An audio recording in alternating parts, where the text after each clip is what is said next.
High বন্ধুরা, কেমন আছো? আশা করি ভালো আছো, আমিও ভালো আছি। তো বন্ধুরা দেখো, আজকে আবার বুদ্ধদেব দাদা এসছে আমার বাড়িতে। এই যে সোনা তো হাই করে দিল। এই যে ঝিলিক রানী ফোনে কথা বলছে। ঝিলিককে ধরেছে নাকি? এ সোনা বাবা কি করছে দেখো। তারপর আমাদের এখানে রানা বাবু বসে আছে। এই যে সোনালি দিদি ভাই। চলো নিরঞ্জন ভাই আর আমাদের বুদ্ধদেব দাদার কাছে যাই, দেখি কি বলে।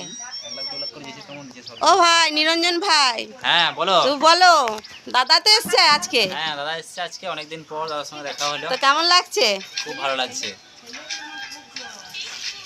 দাদার কাছে যাই, দেখি দাদা কি বলে।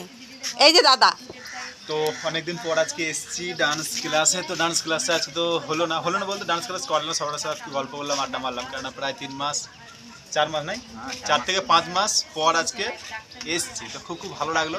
আর নেক্সট রবিবার থেকে ডান্স ক্লাস শুরু করবো সিউড়ি হারজন বাজারে। টাটা, শুভ সন্ধ্যা।